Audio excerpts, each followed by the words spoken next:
할렐루야. 우리 찬송가 516장 찬송 함께 하시고 우리 화목한 기도회 시작하겠습니다. 516장 옳은 길 따르라 의의 길을 함께 찬송하겠습니다.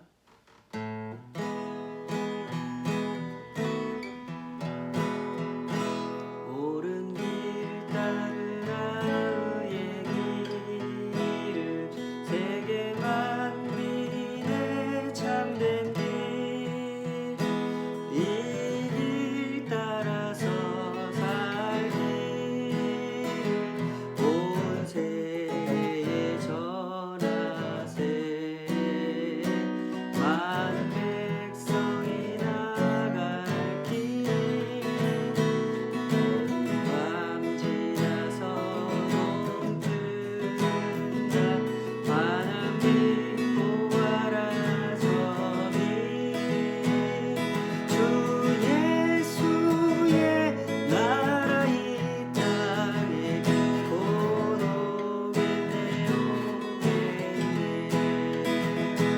주 예수 따르라 승리의 주 세계 만민이 나가 길과 진리요 참 생명 내 창검을 부수고 아따르라 화평왕 어둠 밤 지나서 동튼다 바람 빗고 와라 저기 주 예수의 나라 이 땅에 곧 오겠네 놀라운 이 소식 알리어라 세계 만민을 구하려 내 주 예수를 보내신 참 사랑의 하나님 많은 백성이 따를 길 어둠 밤 지나고 동튼다 바람 빗고 와라 저기 주 예수의 나라 이 땅에 곧 오겠네 고난 길을 치고 찾아오기 많은 백성을 구하니 모두 나와서 믿으면 온 세상이 마침내 에이지 위에 살겠네 어둠 밤 지나고 동튼다 바람 빗고 와라 저기 주 예수의 나라 이 땅에 곧 오겠네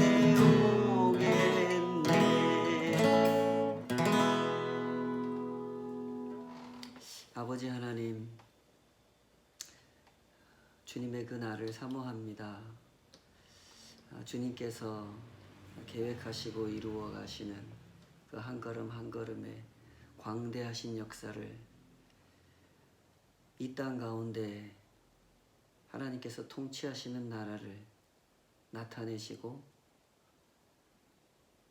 그 나타내심의 영광을 만민이 사모하게 하시는 그 은혜 앞에 저희들을 불러 모아 주신 것을 감사합니다.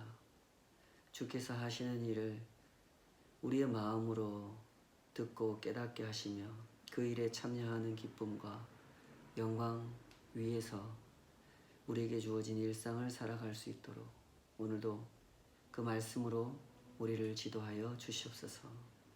예수님의 이름으로 기도하옵나이다. 아멘. 오늘 주신 하나님의 말씀은 고린도 후서 10장입니다. 고린도 후서 10장 1절에서 18절까지 말씀 중에서 제가 7절, 8절 말씀만 읽고 말씀 증거하도록 하겠습니다. 고린도 후서 10장 7절, 8절. 너희는 외모만 보는도다. 만일 사람이 자기가 그리스도에게 속한 줄을 믿을진대 자기가 그리스도에게 속한 것 같이 우리도 그러한 줄을 자기 속으로 다시 생각할 것이라. 주께서 주신 권세는 너희를 무너뜨리려고 하신 것이 아니요 세우려고 하신 것이니 내가 이에 대하여 지나치게 자랑하여도 부끄럽지 아니하리라. 아멘. 오늘 주신 말씀으로 너희는 외모만 보는도다, 이런 제목으로 말씀 증거하도록 하겠습니다. 구약 성경에 보면은 이스라엘 백성들을 가리켜서 하나님께 부르심을 받은 백성, 이런 식으로 표현을 합니다. 하나님께 부름을 받았다라고 하는 말은 하나님 없이 살아가는 이 세상을 대표하는 애굽이나 바벨론 제국 같은 그런 세계, 그런 나라들로부터 불러냄을 받았다, 이런 뜻입니다.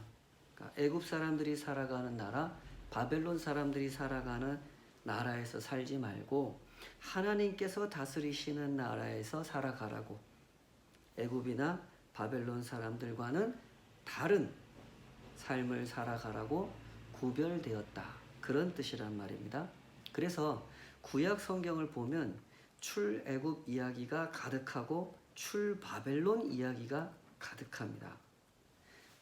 출애굽은 많이 들어보셨을 텐데 출바벨론이라는 용어는 못 들어보신 분도 있으시겠지만 앞으로는 익숙해지시기 바랍니다. 구약 성경 39권의 그 책들은 사실 전부 다 이 하나의 주제 안에 묶여 있습니다. 흔히 모세 오경이라고 부르는 그 책들, 창출 레민신, 이 책은 출애굽 이야기죠.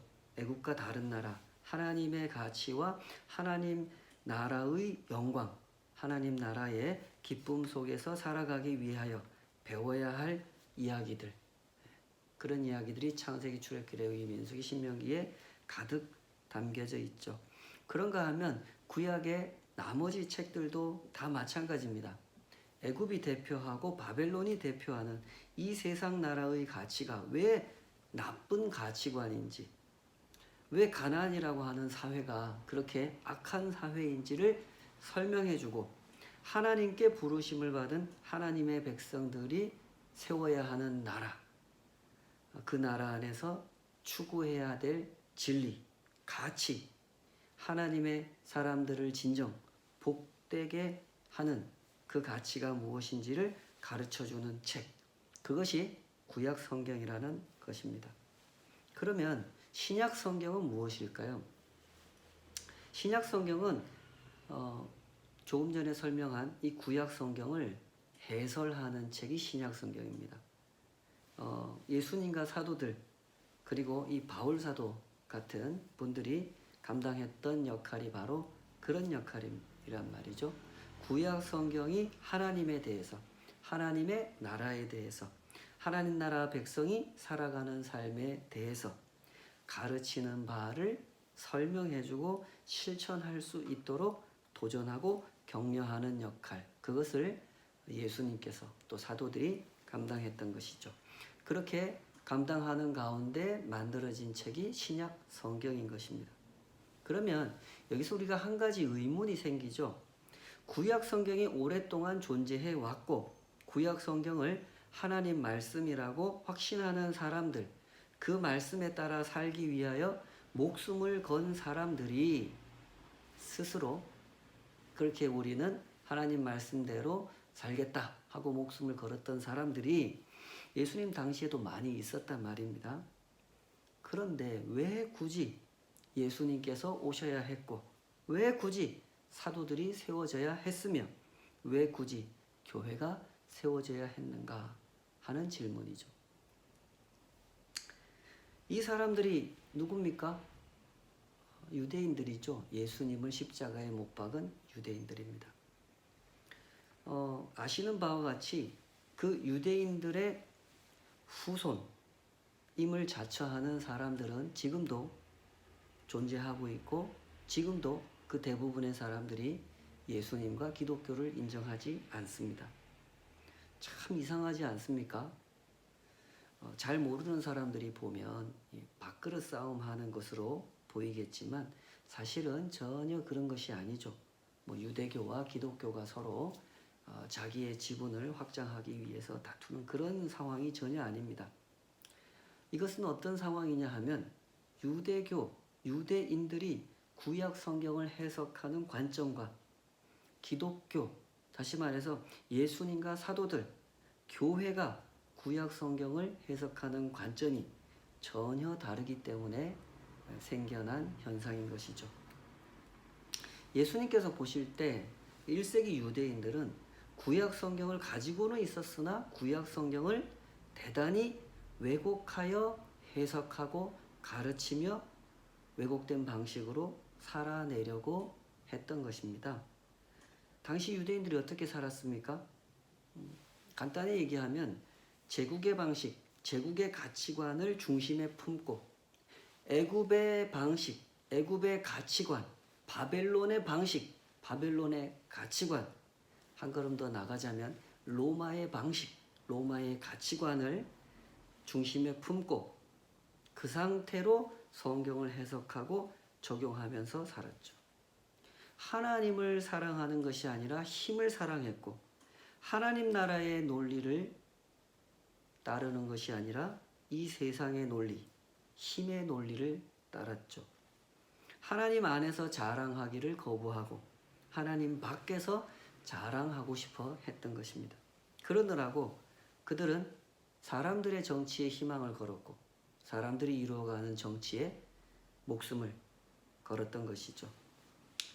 입으로는 메시아를 기다린다고 주장했지만 실제로는 하나님께서 보내신 메시아 예수 그리스도를 십자가에 못 박아 버렸죠. 때문에 예수님은 하나님 말씀의 본래 의미를 다시 설명해 주셔야 했고 예수님과 성령님의 가르침을 따르는 사도들을 예수님이 세우셔야 했고 또 그 가르침 아래 살아가는 교회를 이 땅 가운데 세우셔야 했던 것입니다. 아시는 것처럼 교회는 그런 과정을 통해서 세워진 것이죠. 그런데 우리가 이 고린도 후서를 포함한 여러 서신서들을 읽어보면 우리가 그 초대교회라고 부르는 그 은혜에 충만한 교회들이 어떤 문제를 겪고 있었습니까? 유대인들이 가지고 있던 것과 똑같은 문제, 성경을 읽되 성경을 잘못 해석하고 잘못 적용하는 문제를 겪고 있었단 말입니다. 여전히 이 세상의 가치관과 하나님 나라 가치관이 어떻게 다른지를 구별하지 못하고 심지어 이 세상의 가치관을 기준으로 하나님께서 하시는 일을 판단하는, 그렇게 판단하다 보니 잘못 판단할 수밖에 없죠. 그런 문제를 이 초대교회도 가지고 있었더라는 것이죠. 지금 고린도 교회가 겪고 있는 문제도 마찬가지죠. 왜 고린도 교인들이 이 교회를 설립한 바울 사도, 그 바울 사도를 지금 오해하고 대적하는 태도를 취하고 있습니까? 왜 이 거짓 사도들의 현혹하는 말에 넘어가 있는 상태인 것입니까? 하나님 나라 가치관과 이 세상 나라의 가치관이 어떻게 다른지를 구별하지 못했기 때문이죠. 다시 말해서 구약 성경이 구구절절히 가르치고 있는 또 가르친 출애굽의 가치관, 출바벨론의 가치관을 제대로 배우지 못하고 제대로 익히지 못했기 때문이라는 것입니다. 오늘 본문은 이렇게 시작하죠. 우리 개역 개정 성경이 좀 번역이 어렵게 되어 있는 관계로 공동 번역으로 좀 읽어보도록 하겠습니다. 10장 1절에서 6절. 나 바울로는 온유하시고 관대하신 그리스도의 이름으로 여러분에게 간청합니다. 나는 여러분과 대면하고 있을 때에는 유순하지만 떨어져 있을 때에는 강경하다는 말을 듣습니다.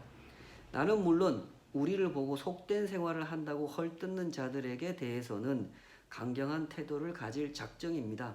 그러나 여러분을 만나서는 그와 같은 강경한 태도로 대하지 않게 되었으면 합니다. 비록 우리가 속된 세상에서 살고 있기는 하지만 속된 싸움을 하고 있는 것은 아닙니다. 우리는 세속의 무기를 가지고 싸우는 것이 아니라 아무리 견고한 성이라도 무너뜨릴 수 있는 하나님의 강한 무기를 가지고 싸우는 것입니다. 우리는 잘못된 이론을 무찔러 버리고 하느님을 아는데 장애가 되는 모든 오만을 쳐부수며 어떠한 계략이든지 다 사로잡아서 그리스도께 복종시킵니다. 그리고 여러분이 완전히 순종하게 될 때에는 모든 불순종을 처벌할 준비를 갖추고 있습니다. 지금 바울이 하는 이야기는 간단히 이야기하면 이런 뜻입니다. 우리를 헐뜯는 사람들, 육신으로 일하는 자라고 헐뜯는 그 거짓 사도들이 있지, 그들은 사실상 너희 안에서 하나님 아는 일을 방해하고 있는 사람들이다. 그런데 너희가 아직 이 사실을 분별하지를 못하고 있으니 속히 분별하게 되기를 바란다. 이런 얘기를 하는 것이죠. 바울 사도가 지금 중요하게 보는 것은 그 거짓 사도들에 대해서 내가 공격을 당하고 있다. 이걸 중요하게 보고 있는 게 아닙니다. 나 억울하다. 그런 얘기를 하고 있는 것이 아니라는 뜻이죠. 바울 사도가 중요하게 보고 있는 것은 그 거짓 사도들이 지금 고린도 교인들을 현혹시켜서 결국 하나님을 바로 이해하는 일을 방해하고 있다는 겁니다. 그래서 고린도 교인들에게 하는 말이 제발 분별을 잘 하라는 겁니다. 그동안 우리가 어떤 방식으로 하나님 나라를 너에게 가르쳤고 어떤 방식으로 이 세상의 가치관, 애굽의 가치관, 바벨론의 가치관, 로마의 가치관과 싸우면서 너희 안에 하나님 나라를 세웠는지, 그 결과 너희가 어떻게 이 세상 가치관을 버리고 하나님께 복종하는 백성이 되었는지 그 점을 잘 기억해 보라는 겁니다. 우리가 정말로 그들이 공격하는 것처럼 육신의 방법을 사용해서 너희들을 억지로 교회로 불러 모았는지 그거 기억해 보라는 것이죠. 그러면서 7절에 가면 굉장히 도전적인 언급을 합니다. 역시 이 구절을 공동 번역으로 읽어보면 이렇게 되어 있습니다. 10장 7절. 여러분은 사실을 똑바로 보십시오. 우리 개역 개정에서 너희는 외모만 보는도다 라고 번역한 구절을 공동 번역은 이렇게 번역하고 있습니다. 여러분은 사실을 똑바로 보십시오. 만일 어떤 사람이 자기가 그리스도의 사람이라고 자부한다면 우리도 그에게 못지않게 그리스도의 사람이라는 것을 알아서 자신을 다시 평가해야 할 것입니다. 이 말은 상당히 도전적인 말입니다. 다시 풀어서 얘기하면 이런 뜻이죠. 너희가 너희 자신을 그리스도의 사람이라고 자부한다면 무엇을 기준으로 그렇게 자부하고 있는지를 확인해보고 그 똑같은 기준으로 우리를 평가하라는 겁니다. 이 말을 한 번만 더 풀어서 표현하자면 지금 바울은 이렇게 얘기하고 있는 것입니다. 너희에게 제대로 된 평가 기준이 있는지 확인해보라는 겁니다. 너희가 지금 그 거짓 사도들의 말을 듣고 우리를 비난하고 있는데 너희가 그렇게 할 수 있는 근거를, 기준을 제대로 가지고 있는지 확인해 보라는 거예요. 내가 볼 때 너희에게는 그럴 만한 평가 기준이 없다. 그렇기 때문에 그 거짓 사도들이 하는 말에 현혹당하고 있는 것이다. 바울은 지금 그 얘기를 하고 있는 겁니다. 분별의 기준이 없는 사람들이 판단을 하고 있으니 거짓 사도들의 말에 현혹당하여 사실 그대로 판단하지 못하고 왜곡하여 판단하고 있다는 것이죠. 그러면서 사도의 권위라는 걸 언급합니다. 10장 8절 9절 이 대목은 표준 세번역으로 한번 읽어보겠습니다. 주께서 우리에게 주신 권위를 내가 좀 지나치게 자랑했다고 하더라도 그 권위는 주께서 여러분을 넘어뜨리라고 주신 것이 아니라 세우라고 주신 것이므로 나는 부끄러울 것이 없습니다. 나는 편지로 여러분에게 겁을 주려고 하는 것 같이 보이고 싶지는 않습니다. 바울은 자기가 고린도 교인들한테 사도의 권위를 주장했다. 그걸 아주 강하게 주장했다는 걸 인정합니다. 그러나 권위를 강하게 주장했다는 것만으로 비난받을 이유는 없다. 지금 그 얘기를 하는 겁니다. 왜 비난받을 이유가 없습니까? 바울이 이 사도의 권위를 주장함으로써 고린도 교인들을 세우는 일을 했기 때문이라는 거죠. 자기의 권위를 주장하면서 고린도 교인들의 재산을 갈취하고 시간을 빼앗고 삶을 망가뜨리는 그런 일을 했다면, 요즘 이단의 교주들이 늘 하는 일이 그거 아닙니까? 그런 일을 했다면 그것은 권위를 잘못 사용한 것이지만 올바른 권위라고도 할 수 없는 것이지만 권위를 주장해서 고린도 교인들에게 하나님 나라를 제대로 가르쳐주고 하나님 나라 안에서 복된 삶을 제대로 누릴 수 있도록 안내해 주었다면 그것은 전혀 부끄러울 일이 아니라는 거죠. 우리가 이 말을 고려해 보면 2절과 3절에서 이 고린도에 침투한 거짓 사도들이 바울을 음해할 때 육신에 따라 행하는 자, 우리 개역 개정역에서는 그렇게 번역해 놨죠.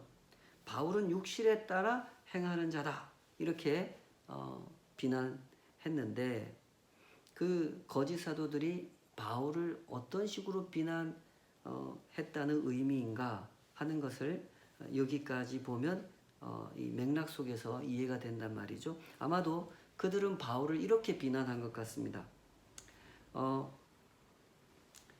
바울 사도가 사도의 권위를 아주 강하게 주장한 것, 그게 육신에 속한 방식이라는 거죠. 그 12절, 16절까지 함께 고려해서 읽어보면 바울 사도를 이 거짓 교사들이 어떻게 비난했는지 추정할 수가 있게 되는데 아마도 이런 방식으로 비난을 한 것 같아요. 바울은 육신의 방식대로 일하는 사람이다. 너희는 어떻게 그런 사람을 믿고 따를 수가 있느냐? 고린도 교인들한테 하는 말이죠. 봐라, 바울 사도가 자기의 이 사도됨을 얼마나 강력하게 주장했냐? 그것은 육신의 권위로서 너희를 지배하려고 하는 행동이 아니냐? 지금 너희와 함께 있지도 않으면서 계속 편지 보내가지고 너희들한테 헌금 내라 그러고 너희들한테 뭐 이렇게 하라 저렇게 하라 그러고 계속 너희를 조종하고 있지 않느냐? 이것이 얼마나 육신적인 방식이냐? 바울은 육신의 방식대로 일하는 사람이다. 그 사람은 하나님의 종이 아니다. 이렇게 바울을 비난했던 것이죠. 여러분 어떠십니까? 얼핏 들으면 맞는 말처럼 들릴 수도 있겠죠. 성도가 서 있는 자리라고 하는 것은 바로 이런 자리라는 것을 잘 이해하셔야 됩니다. 우리가 하나님 나라 백성으로 살아간다고 하는 것은 언제나 잘 분별해야 하는 자리에 서서 살아간다는 뜻입니다. 때문에 바울 사도는 분별의 기준이라는 것을 지금 설명하고 있는 것입니다. 권위를 내세웠느냐 안 내세웠느냐, 권위를 강하게 내세웠느냐 약하게 내세웠느냐, 그런 것이 중요한 것이 아니라는 거죠. 중요한 것은 그 사람이 권위를 내세워서 무엇을 했느냐, 다시 말해서 그 권위를 내세워서 어떤 열매를 맺었느냐, 그것이 중요하다는 것이죠. 그래서 바울 사도가 하는 말이 내가 권위를 강하게 내세운 거 맞다. 그런데 내가 그 권위 내세워서 뭐 했냐? 기억해봐라. 내가 사도로서 권위를 강하게 주장하여 너희에게 하나님 나라를 제대로 가르쳐주고 하나님 나라 안에서 복된 삶을 누리도록 안내해주지 않았냐? 그러므로 나는 너희 앞에 사도의 권위를 강하게 주장한 것에 대해서 전혀 부끄럽게 생각하지 않는다. 라고 설명한 것이죠. 주와 동행하는 성도 여러분, 누가 분별을 잘 할 수 있습니까? 분별의 기준을 명확하게 가지고 있는 사람입니다. 우리가 왜 성경을 배웁니까? 분별의 기준을 명확하게 소유하기 위함이죠. 예수님께서 이 땅에 교회를 세우신 이후에 2000년이 지나는 동안에 이 세상에는 정말로 많은 교회가 세워지고 정말로 많은 교인들이 존재했습니다. 그러나 그 역사가 증언하고 있는 사실이 무엇입니까? 그 많은 교회들, 그 많은 교인들이 하나님 나라를 제대로 살아내지도 못했고 제대로 전파하지도 못했다는 사실을 증언하고 있죠. 왜 그랬습니까? 분별의 기준을 올바로 소유하지 못했기 때문이죠. 이 1세기 유대인들이 그랬던 것처럼 2000년 교회의 역사 속에서도 그 많은 교회들, 그 많은 교인들이 출애굽의 가치관, 출바벨론의 가치관, 이 세상 나라가 추구하는 가치관이 아닌 하나님 나라 가치관이 무엇인지 그것을 제대로 분별하지 못했고 분별하려고 하지 않았기 때문이죠. 그래서 바울 사도가 설명하는 말이 이렇습니다. 12절을 표준세번역으로 읽어보면 우리는 자기를 내세우는 사람들 축에 스스로를 끼워 넣거나 그들과 견주어 보려고 하지 않습니다. 그러나 그들은 자기네가 만든 척도로 자기네 스스로를 재고 자기네가 세운 표준에다가 자기네 스스로를 견주어 보고 있으니 어리석기 짝이 없습니다. 여기서 말하는 자기네가 누구겠습니까? 그 거짓 사도들을 말하는 거죠. 바울이 지적하는 이 거짓 사도들의 문제점은 다름 아닌 잘못된 기준을 가지고 있다는 겁니다. 잘못된 기준이 뭡니까? 자기 마음대로 설정한 기준이죠. 애국과 바벨론과 로마의 가치관, 이 세상의 가치관이 왜 잘못되었고 왜 잘못된 기준입니까? 전부 다 하나님께서 세우신 기준을 거부하는 자기 스스로 자기 마음대로 설정한 기준이기 때문에 그렇죠. 이 세상을 창조하신 하나님의 뜻, 하나님의 목적, 하나님의 다스림, 하나님의 심판을 부정하고 자기 욕심에 좋아 보이는 대로 기준을 설정하고 그 틀 안에서 그 기준 안에서 모든 것을 억지로 끼워 맞추려고 하기 때문에 그것은 잘못된 기준이라고 말씀하시는 것입니다. 그러면 어떤 사람이 올바른 기준을 가지고 있는 사람일까요? 이 대목은 개역 개정으로 한번 읽어보겠습니다. 17절 18절 자랑하는 자는 주 안에서 자랑할지니라 옳다 인정함을 받는 자는 자기를 칭찬하는 자가 아니요 오직 주께서 칭찬하시는 자니라. 올바른 기준을 가진 사람은 주 안에서 자랑하는 사람이다. 이렇게 말씀하죠. 스스로 내세운 기준으로 하나님 밖에서 자랑하는 사람은 잘못된 기준을 가진 사람이라는 거죠. 그 사람들이 고린도에 침입한 거짓 사도들이라는 겁니다.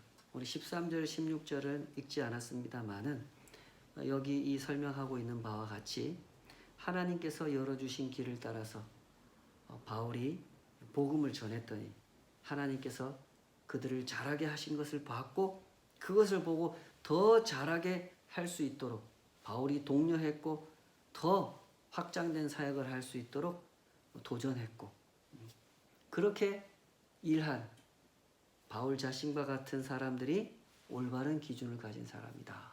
이렇게 설명하고 있는 것입니다. 오늘 성경에서 주 안에서 자랑한다 라고 표현한 이 말이 무슨 뜻인지를 잘 헤아리시기 바랍니다. 주 안에서 자랑한다는 것은 애굽과 바벨론과 로마의 자랑을 거부하는 것입니다. 2절 3절에서 언급한 그 육신에 따라 행하고 라고 하는 태도 그 육신의 자랑을 주장하는 태도, 그것을 거부하는 거죠. 진정 주님 안에서 일하는 사람은 주님께서 열어주신 길을 가고 주님께서 열어주신 만큼 일하고 주님께서 기뻐하시는 방향으로 소망하는 사람이라는 뜻입니다. 그러니 이 사람은 자기를 자기 스스로 자랑할 수가 없는 것입니다. 아무리 대단한 성과를 거두었어도 주님 밖에서는 자랑할 수가 없고, 아무리 큰 박해를 당했어도 주님 밖에서 괴로워할 수 없는 것입니다. 성과가 나면 주님 안에서 주님을 자랑하지 그 성과를 낸 자신을 자랑하지 않는단 말입니다. 성과를 낸 것은 사실은 자신이 아니라는 것을 누구보다도 그가 알기 때문이죠.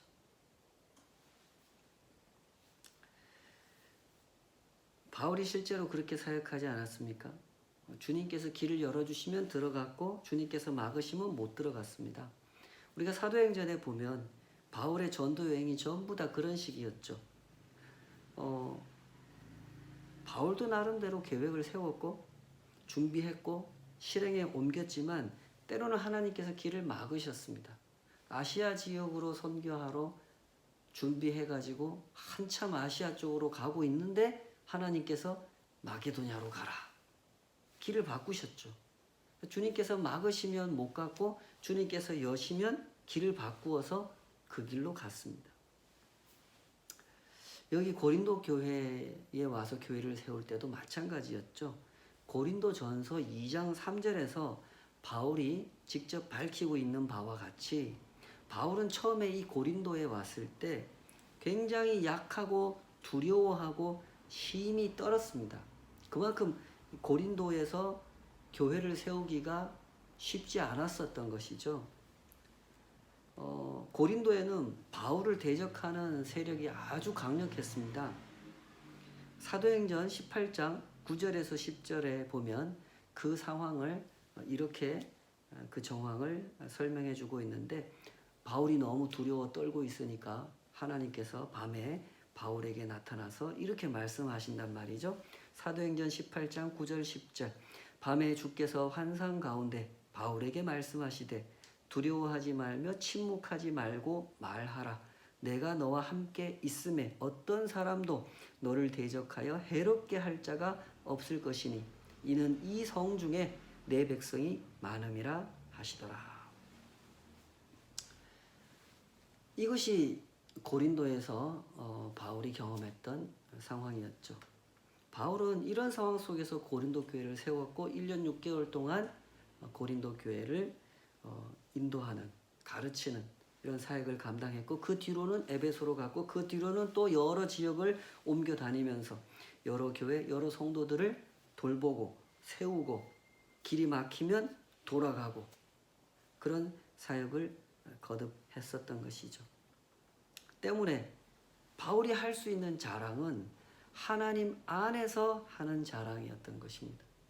결코 육신의 방식대로 이 세상의 가치관을 따라 사도의 권위를 주장하고 내가 사도인데 말이야, 내가 이 고생을 했는데 말이야, 내가 너희 교회를 개척한 개척 목사인데 말이야, 내가 지금 비록 다른 지역에 와 있지만 너희들이 당연히 나한테 헌금해야 되고, 뭐 이런 식으로 전혀 해본 적도 없고 할 생각도 없고, 바울은 그런 입장이라는 거죠. 오늘 이 말씀 앞에서 우리는 무엇을 생각해야 될까요? 우선 이 진실 앞에 섰으면 좋겠습니다. 사람이 올바른 분별의 기준을 갖는다는 것은 쉽지 않다는 진실. 이 진실 앞에 서야 할 줄로 믿습니다.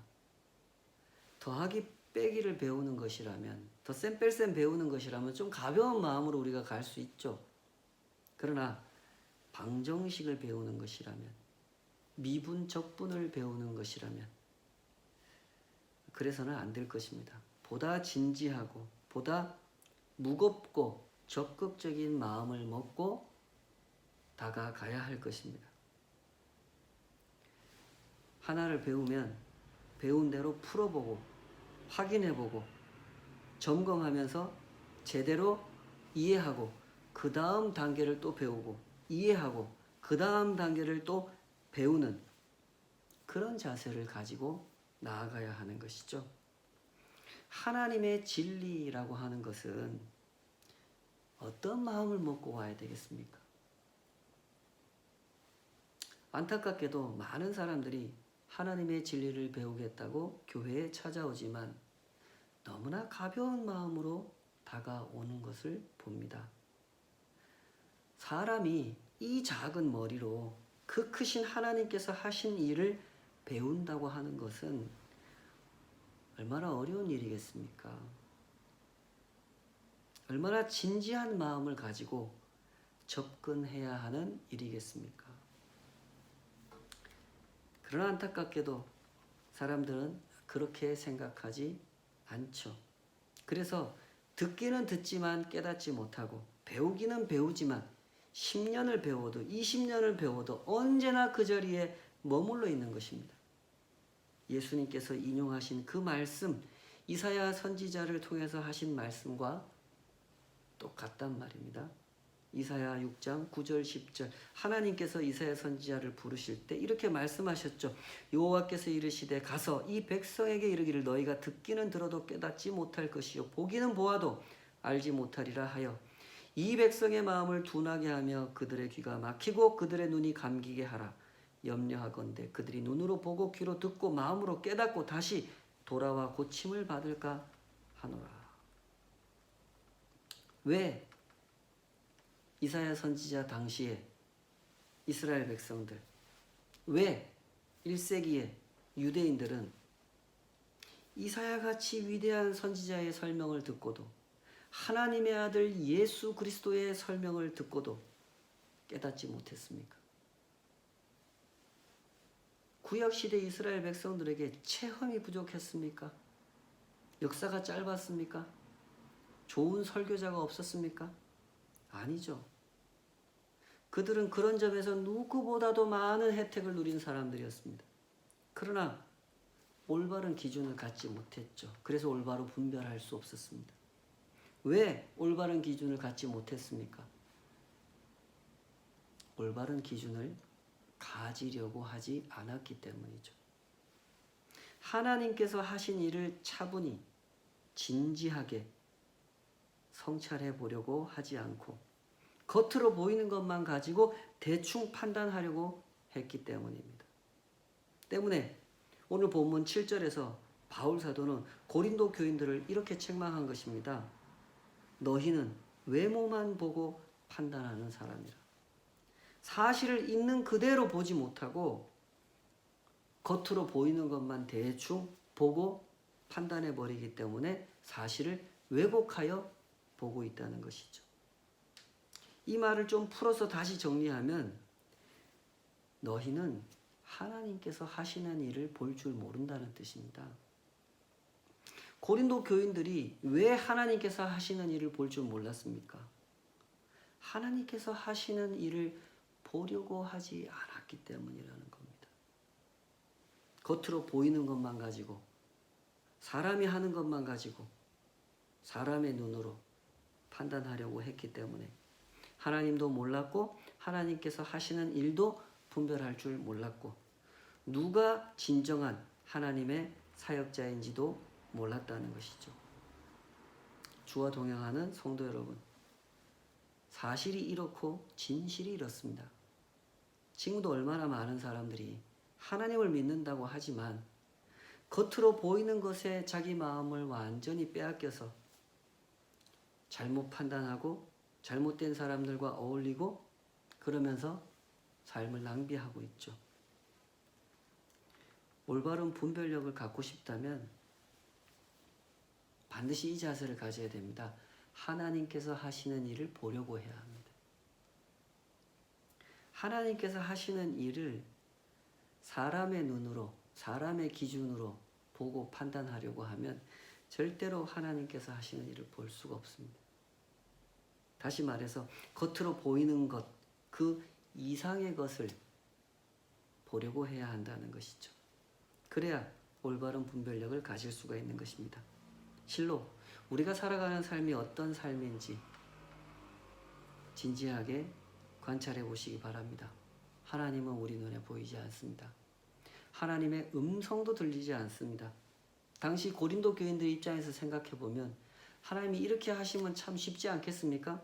하나님께서 어느 날 고린도 교인들에게 딱 나타나셔가지고 이 녀석들아, 바울 사도가 참된 사도인데 왜 너희는 그것을 분별하지 못하고 거짓 사도들에게 휘둘리고 있는 것이냐? 이런 식으로 가르쳐 주시면 얼마나 간단하고 쉽습니까? 여러분 고린도 전서 기억나시죠? 고린도 교인들은요, 성경에 기록된 그 어떤 교인들보다도 많은 은사를 체험한 사람들입니다. 막 방언도 얼마나 많은 사람들이 하고 얼마나 많은 사람들이 기도하고 해서 막 병을 고치고 대단한 이적들이 많이 일어난 교회 아닙니까? 아니 그런 교회에 하나님께서 누구 한 사람한테라도 딱 기도하고 있을 때 딱 나타나서 그렇게 말씀해 주시면 얼마나 일이 간단하고 쉽겠습니까? 그런데 하나님께서는 그런 식으로 하지 않으셨죠.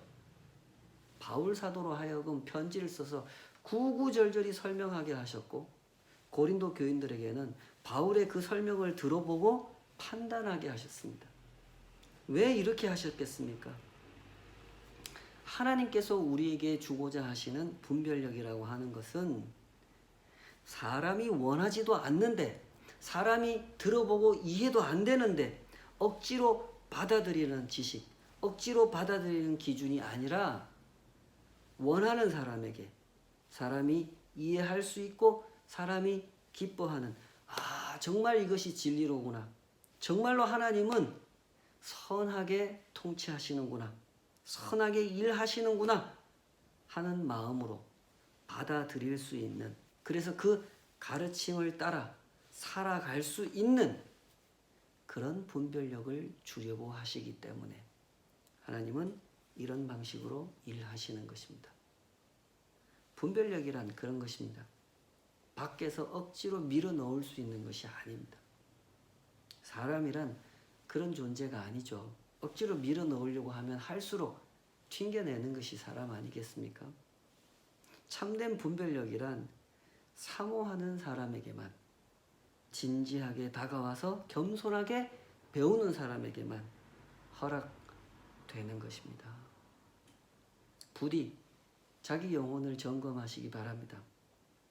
겉으로 보이는 것을 가볍게 취하면서 아주 간단하게 판단하고 선택하면서 살아가고 있지는 않은지, 그래서 도무지 내 눈에는 하나님의 일하심이 보이지 않는 그런 삶을 살아가고 있지는 않은지 점검해 보시기 바랍니다. 진정 하나님의 선하심을 이해하고 깨닫고 사모하는 마음으로 진실한 분별력을 가지고 살아가기를 원하고 있는지 자기 영혼을 점검해 보시기 바랍니다. 그리하여 진지한 말씀의 사람이 되시고 진지한 기도의 사람이 되시기를 축복합니다. 기도하겠습니다. 아버지 하나님, 오늘 말씀이 우리에게 좀 어려웠는지 모르겠습니다. 그러나 주님, 우리 마음에 지혜의 빛을 비추어 주셔서 하나님께서 하시는 일, 그 높고 영화로우시며 십자가라는 방식, 도저히 인간의 가치관으로는 쉽게 납득되지 않는, 하나님께서 죽으심으로써 사람을 살려내시는 이 방식, 힘을 가지고 애굽처럼 바벨론처럼 로마처럼 약자들을 짓밟고 빼앗고, 그래서 더 넓은 땅, 더 강한 힘을 취하여 내 욕심이 원하는 세상을 만들어내는 그런 방식이 아니라 오히려 빼앗기고 짓밟히고 죽임을 당하는데 그 나라는 흥왕하여지는 이 역설의 진리, 십자가의 신비를, 하나님의 일하심을 주여 우리가 배울 수 있게 하여 주시옵소서. 고린도 교회가 그 극심한 어려움 중에도 핍박 중에도 어떻게 해서 세워졌는지, 어떻게 해서 하나님의 일꾼들이 그 두려움을 무릅쓰고 하나님의 일하심을 따라 복음을 선포했고 가르쳤고 핍박 중에도 교회를 세우게 되었는지, 그 교회가 날로 날로 자라가며 하나님의 일하심에 동참할 수 있게 되었는지, 참 아이러니하게도 고린도 교인들이 그 진실을 망각하고 있었습니다. 오늘 21세기를 살아가는 우리 한국 교회 안에도 그런 사람들이 참 많은 것 같습니다. 주여 우리의 눈을 크게 하셔서 진실을 보게 하여 주시고 하나님의 일하심을 분별할 수 있게 하여 주시옵소서. 주의 사람들을 분별하고 주의 일하심을, 그 방식과 그 과정을 분별할 수 있게 하셔서 그 안에 함께 동참하고 그 안에서 함께 고난당하고 그 안에서 함께 하나님의 나라를 세우고 누리는 주의 사람들로 설 수 있도록 우리 모두를 붙잡아 주시옵소서. 예수님의 이름으로 기도하옵나이다. 아멘.